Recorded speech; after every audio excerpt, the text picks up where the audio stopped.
TechDaily.ai, your source for technical information. Hey everyone, and welcome back to the Deep Dive. Today we are pulling back the curtain on something you interact with online every single day, probably without giving it a second thought. That little padlock icon right there in your browser's address bar. What does that little symbol actually signify? And, well, what complex system is working behind the scenes to make sure your connection is secure? Yeah, that padlock is essentially the tip of the iceberg for a really fundamental security framework. It's called Public Key Infrastructure, or PKI. PKI. It's basically the backbone for technologies like HTTPS that secure our web traffic. We're going to, take a deep dive into how this whole system hangs together, explore the core components that build digital trust online. Right.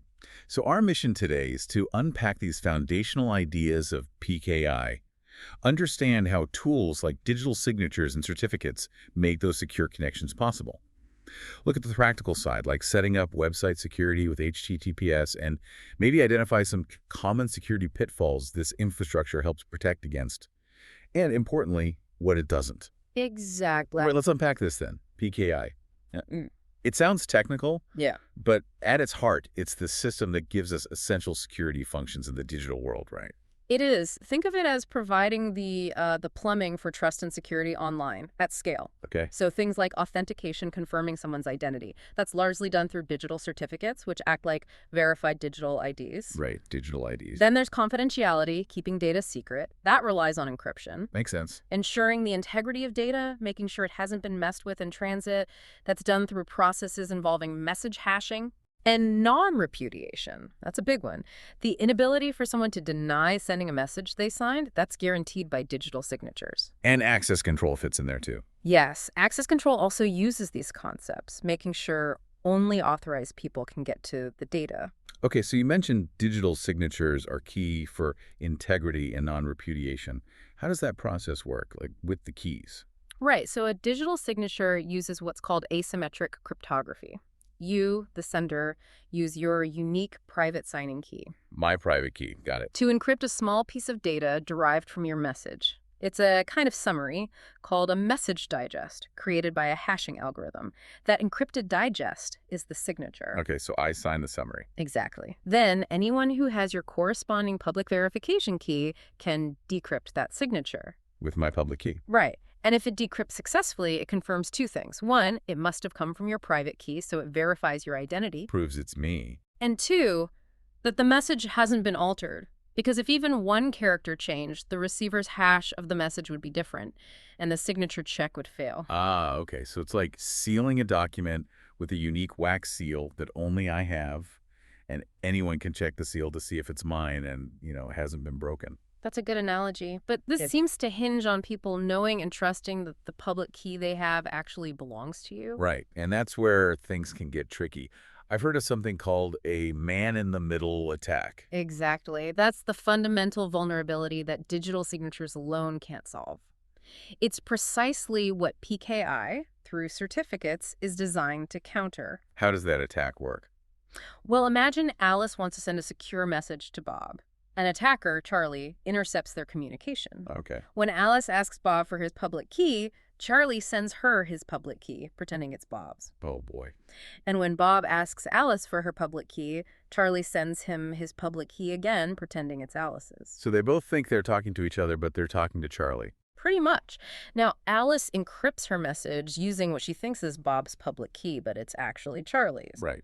Charlie intercepts it, decrypts it with his private key, reads it, maybe changes it. Uh-oh. Then he re-encrypts it using Bob's actual public key and signs it with his private key, which Bob thinks belongs to Alice. Oh. So Bob gets it, decrypts it, validates the signature using what he thinks is Alice's public key, which is actually Charlie's. Neither Alice nor Bob knows Charlie was there. Because they were tricked into using the wrong keys. Okay. So the core problem is establishing trust. Trusting that the public key you're about to use actually belongs to the person you intend to communicate with. Without that trust, the whole system kind of falls apart. Precisely. And this is where the third crucial component comes in, digital certificates. They introduce a trusted third party. A third party. Yes, a certification authority, or CA. Ah, the CA. Like a digital ID card or passport, essentially vouching for someone's identity. That's a fantastic analogy, yeah. It captures the idea well.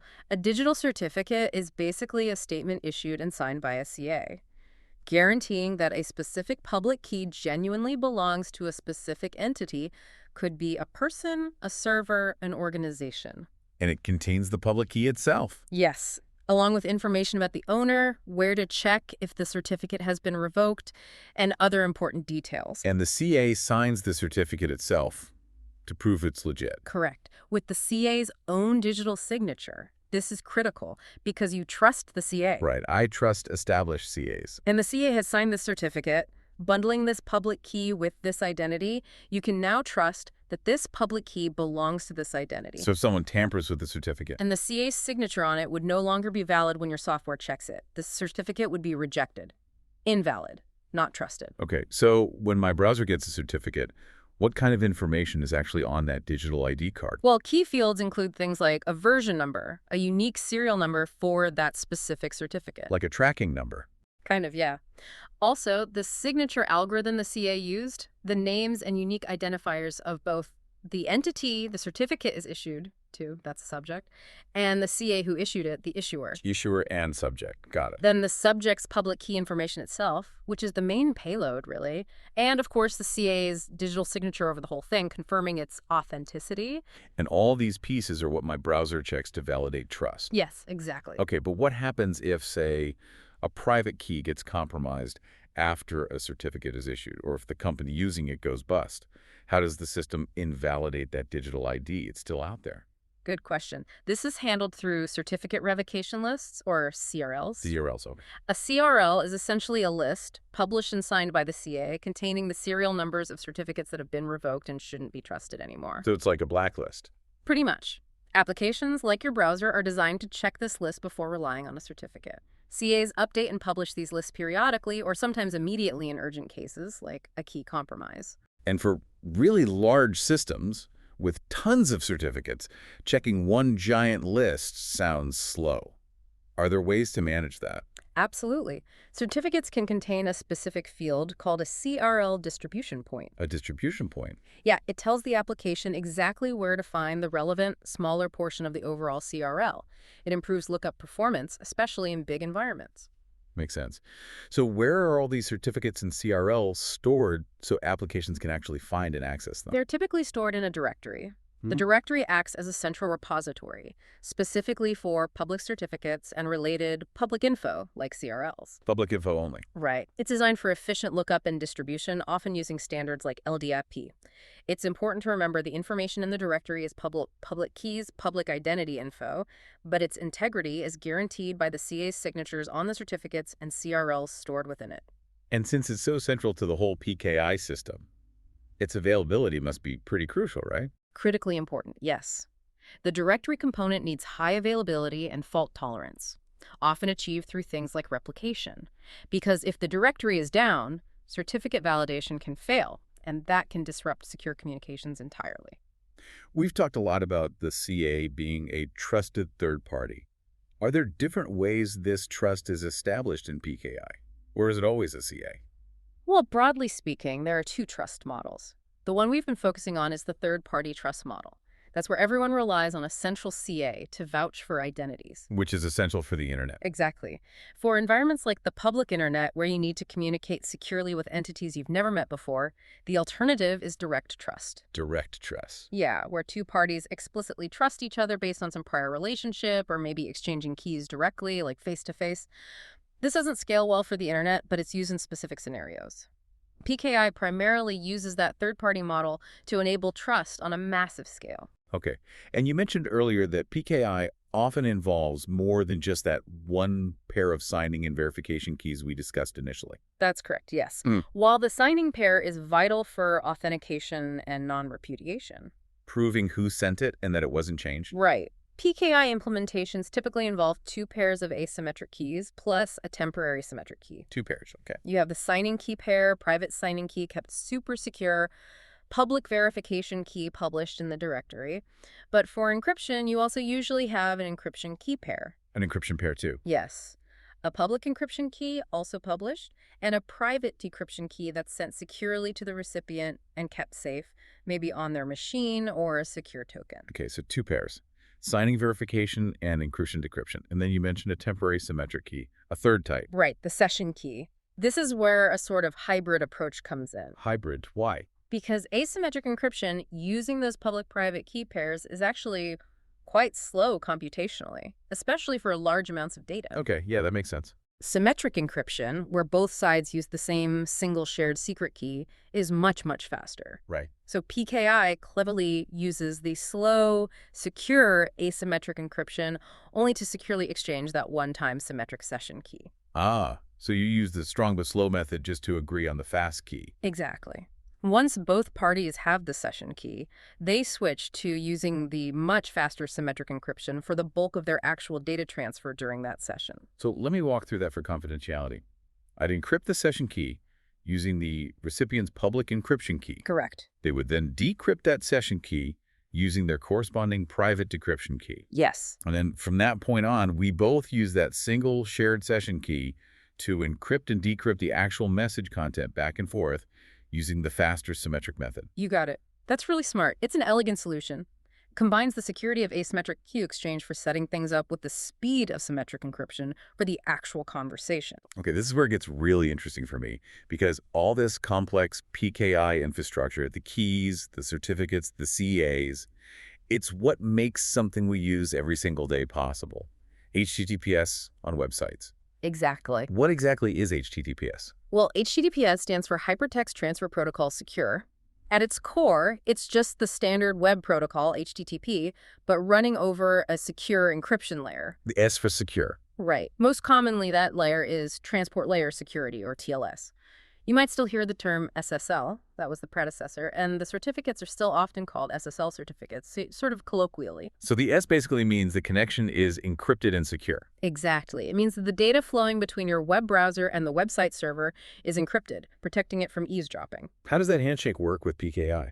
When you connect to an HTTPS site, say typing HTTPS in your browser, your browser and the server perform a handshake. The server sends its SSL TLS certificate to your browser. Okay, sends its ID card? Pretty much. Your browser then validates that certificate using the trusted CA information it already has built in. Checks if the ID is legit. Right.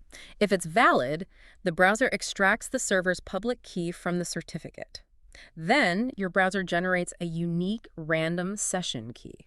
The symmetric key we just talked about. That's the one. It encrypts that session key using the server's public key it just got and sends this encrypted session key back to the server. Okay. The server uses its private key, the one corresponding to the public key in the certificate, to decrypt the session key. Now, both your browser and the server possess the same secret session key. And they use that for the rest of the conversation. Exactly. They use that symmetric session key to encrypt and decrypt all the subsequent data exchanged during that browsing session, fast and secure. So it uses that clever hybrid encryption approach we just discussed. Why is having HTTPS so essential for websites today? Seems like almost every site uses it now. Oh, it's critical. There are several huge reasons. First, obviously, data protection. It's non-negotiable for safeguarding sensitive info like logins, credit cards, personal data during transmission. Can't have that flying around unencrypted. Absolutely not. Second, trust and credibility. That padlock icon and other browser indicators, they signal to visitors that their connection is secure. It builds user confidence. Yeah, I definitely look for that lock. Third, SEO, search engine optimization. Google and others actually favor HTTPS sites in rankings. Oh, interesting. Didn't know that directly impacted SEO. Yep. And increasingly, there's regulatory compliance. Many regulations mandate HTTPS for handling user data properly. Okay, so if you're running a website, how do you actually go about implementing HTTPS? It means getting and installing one of these SSL TLS certificates, right? That's the core step, yes. The general process involves first identifying which servers or services actually need encryption. Often, best practice suggests a separate certificate for each main service or server. One certificate per server, usually. Typically. Then, you acquire the certificate. You can purchase certificates from commercial CAs. Like the big names you see. Right. They offer different levels of validation. There's domain validated, DV, which just confirms you own the domain name. Quick and easy. Okay. Then organization validated, OV, where the CA verifies your actual business identity, shows the business name when you click the lock. More trust. That seems better for a business site. Usually, yes. And then there's extended validation, EV. This involves the most rigorous checks by the CA. Historically, it gave a green bar or prominent business name in the address bar, though browsers display this less obviously now. It signals maximum trust, often used by banks or government sites. Gotcha. DV, OV, EV, different levels of checking. Are there free options? Yes. There are initiatives like Let's Encrypt that provide free certificates. These are typically DV certificates and rely heavily on automation for issuance and renewal. Okay, so once you have the certificate files, what's next? How do you make the server use it? You need to configure your web server software, Apache, Nginx, IS, whatever you're using. Right. This involves installing the certificate file itself and, crucially, its associated private key. You have to tell the server where these files are. Then you enable HTTPS support in the server config and set up security settings, like which versions of TLS to allow, which encryption algorithms, things like that. The specific steps would depend on the server software or hosting panel, I guess. Exactly. Control panels like Plesk or cPanel often have interfaces for this, or you might use command line tools, especially like certbot for Let's Encrypt. And then it's just set and forget. Definitely not. Ongoing administration and management are crucial. Certificates have limited lifetimes. They expire. Ah, right. Like an ID card expiring. Precisely. So you need processes for regular testing, monitoring their validity, and really importantly, managing renewal before they expire. An expired certificate breaks trust just as much as an invalid one. And I imagine backing up that private key safely is vital too. Oh, absolutely non-negotiable. If you lose your private key, your certificate is useless. If someone else gets it, they could potentially impersonate your server. Secure backup is essential. Okay. So even with HTTPS correctly installed, configured, certificate valid, I read there can still be issues. Something about mixed content. What is that? Ah, yes, mixed content. That happens when a web page itself is loaded securely over HTTPS. So the main page is fine, Padlock shows up. Right, but then that secure page tries to load other resources, things like images, style sheets, JavaScript files, videos over the insecure HTTP protocol. So loading insecure bits onto a secure page, why is that a problem? Because those insecurely loaded resources are vulnerable, they weren't delivered over an encrypted channel. An attacker position between the user and where that resource comes from could potentially view or worse, modify that resource. So they could inject malicious code into a script loaded over HTTP, even if the main page was HTTPS. Exactly. If an attacker can tamper with an insecure script loaded onto an HTTPS page, they could potentially undermine the security or functionality of the entire page, steal information, redirect users. It breaks the security promise of HTTPS. That's why browsers often block mixed content or show prominent warnings. Do browsers handle all mixed content the same way? Generally, no. They often distinguish between what's called passive or upgradable mixed content, like images, audio, video.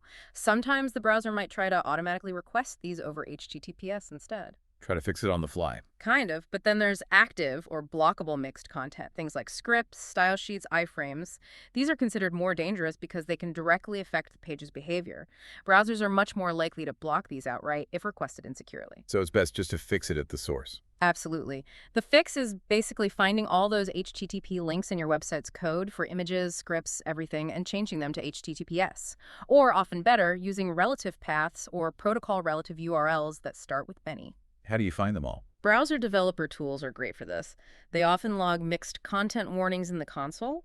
There are also online scanning tools and website crawlers that can help audit your site. And this applies to downloads too. Mixed downloads. Yes, same principle. Starting a file download from a secure page, but the download itself happens over an insecure HTTP connection. Browsers often block these too, or warn heavily. Best to avoid it. Okay, so this brings up a really important point. While HTTPS is clearly crucial for that connection security, it's not a silver bullet for all website security, is it? Absolutely not. That's a common misconception.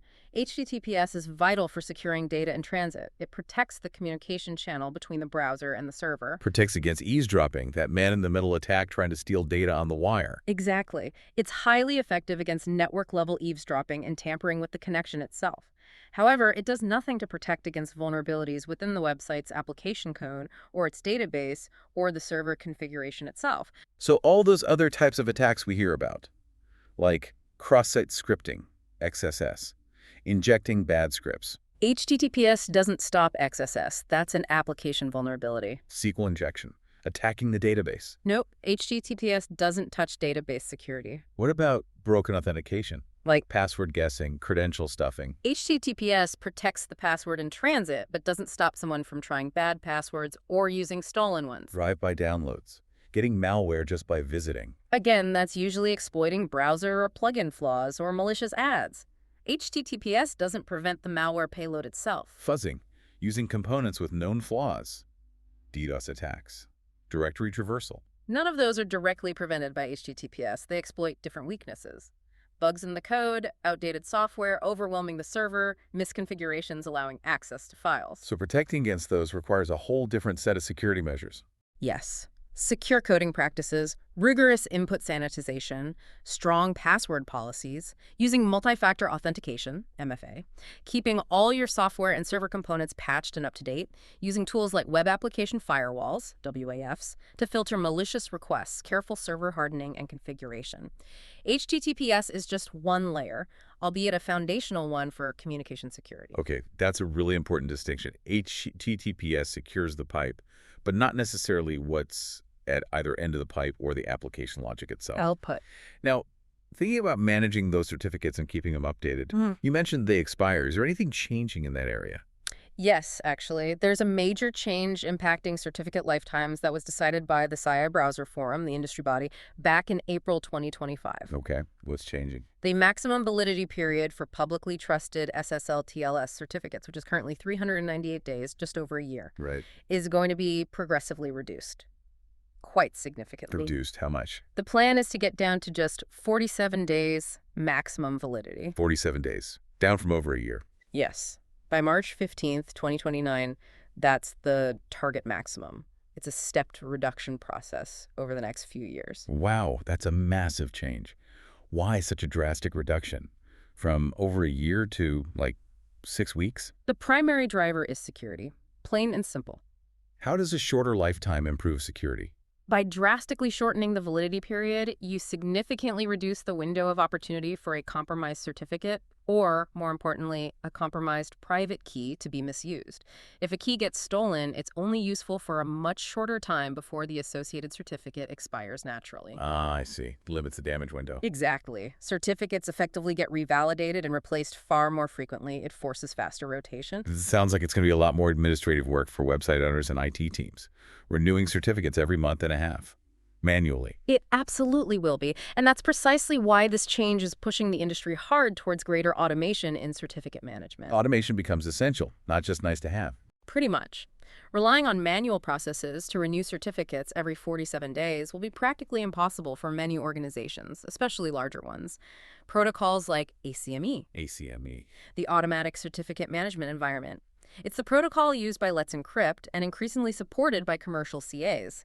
Tools using ACME automate the entire process, proving domain control, requesting the certificate, installing it, and handling renewal. So this change basically forces adoption of tools like CertBot or integrated solutions. It strongly incentivizes it, yes. This shift impacts all public certificates, by the way, DV, OV, and EV. Interesting. So the future is frequent automated certificate rotation. That's definitely the direction things are headed. Wow. Okay, this deep dive really shows how public key infrastructure, digital certificates, and HTTPS are these interwoven layers, creating a foundation of trust and security for so much of what we do online. From digitally identifying who you're connecting with, ensuring messages aren't tampered with, to encrypting the sensitive data you share. It's complex, but absolutely vital. It really is. And understanding these components hopefully gives you a deeper appreciation for the security measures that are in place every time you see that padlock icon. It also, as we discussed, highlights that while HTTPS is fundamental for securing data in transit, you really need that comprehensive approach to website and application security. Addressing potential vulnerabilities at every level is just non-negotiable today. Yeah. So for you listening, perhaps the next time you see that little padlock, you'll think a little differently about all the sophisticated technology and all the trusted processes working together underneath it all to make that secure connection possible. And it does raise an important question looking forward. With certificate validity periods shrinking so drastically in the coming years, how will this demand for automation fundamentally reshape the way organizations manage their online security infrastructure?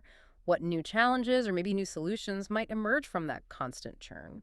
Something to consider as the digital landscape keeps evolving so quickly. Definitely something to think about. This podcast is sponsored by Stonefly, your trusted solution provider and advisor in enterprise storage, backup, disaster recovery, hyperconverged in VMware, Hyper-V, Proxmox Cluster, AI servers, SA3665, a turnkey security appliance, and public and private cloud. Check out stonefly.com or email your project requirements to sales@stonefly.com.